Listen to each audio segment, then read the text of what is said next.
Bismillahirrahmanirrahim. Assalamualaikum. Greetings. alishanmao here. Previously, you have watched how to assemble this 3D printed RC helicopter. And today in this video, I'm going to show you how to install your FlyWing Bell 206 GPS RC helicopter's guts into this fuselage and get it ready to fly. The first thing we need to do is to install these guts on this plate, okay?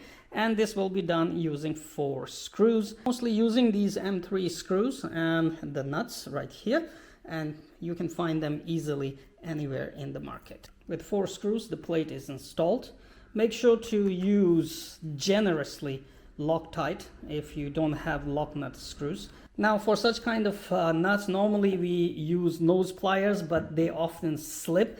I find this little tool that I found on Temu, very cheap, is very handy, and you can see from 3 to 8 and 8 to 17 these numbers of nuts you can easily tighten with this tool. You can see it fits really nicely and very easy to use. All right, now that the guts are on the plate, now it's very easy to just slide it in the main fuselage. But before that, do remember that under here you have to add 2 nuts as well. Now that I don't have the lock nuts for this size, I'm just using these ordinary ones, and what I did, it was a bit challenge to put them in, though I did design the polygon under these areas, and it is about this size as well. So what I did is I took a longer screw, I inserted it and put this little nut on it, and then pull it up and tighten it all the way, and that brought the nut deep inside in its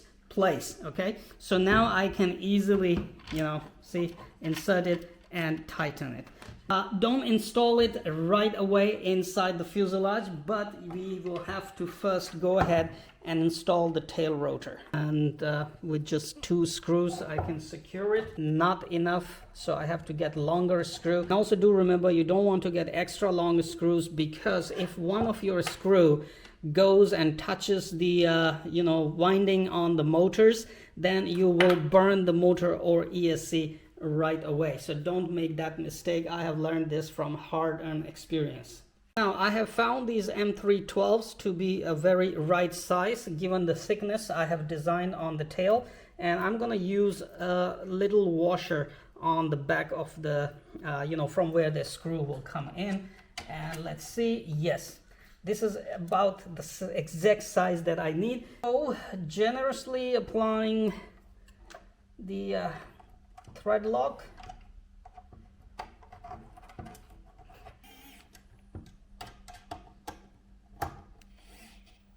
Now I also wanted to add 1 carbon fiber plate behind the motor, just in case if the motor gets hot, and if the motor gets heat up, it will actually soften the PLA here, which is the case in 3D printed models mostly. And obviously if the PLA is softened, your tail rotor will come off or break off during the flight, causing a crash. So if you have one lying around, please do remember to add 1 little carbon fiber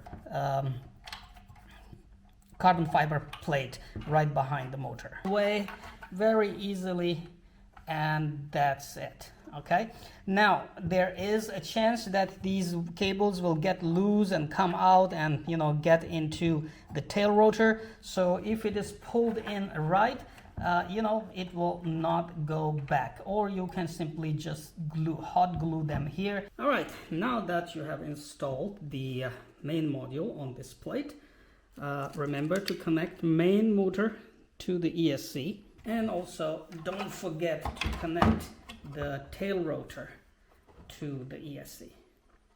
Okay, you have to do it first, otherwise later if you forget again, you have to go through all the hassle. Now all I need to do is seat this in. All right, and there you go, it fits, and just slide it back, match the holes on the front right here. I have applied thread lock. All right, now that everything is installed, I just need to double check if any of my cables are gonna go into the main gear or not. All right, now that everything is plugged in, all the cables are tucked in, I've zip tied the long cable of GPS as well. and I find that the CG balance is when the battery is slightly out here in the nose. This is a smaller battery for FW450V3 that I used to fly, because this is the only battery that fits in Bell 206 fuselage. Longer batteries don't, but here the longer battery should fit. 5000 milliamp should fit here. If you're using a smaller battery, you will have to put it right here. Make sure to use a velcros and secure the battery right. And now you can see, if I lift the helicopter, is properly balanced. All right, you have to make sure the CG is properly balanced, otherwise your H1 will have issues when flying. You will get, you know, a forward oscillation when you're flying forward. And let's see if our canopy fits. Yes, awesome. All right, there you go, mashallah. This guy is ready to take to skies. Well, this black line kind of looked cool, actually. You know, while printing, the printer ran out of gray filament, and I had to add the black one, which was available. But actually, this kind of looked good. Anyway, when I paint it with my newly coming airbrush, inshallah, it will be very nice colored. So everything is cool. Skids are added, weapons are added.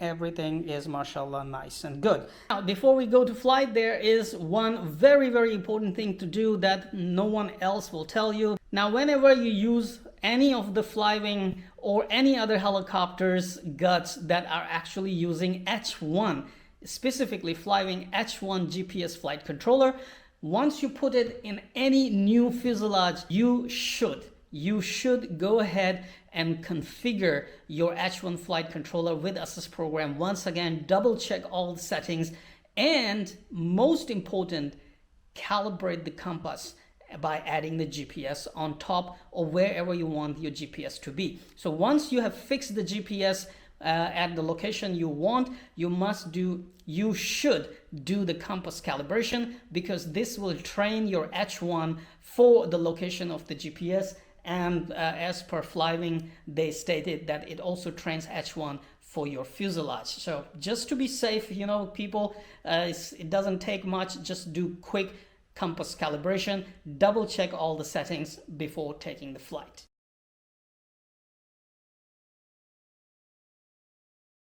Crash, rebuild, bounce back, that's what I do. Crash, rebuild, bounce back.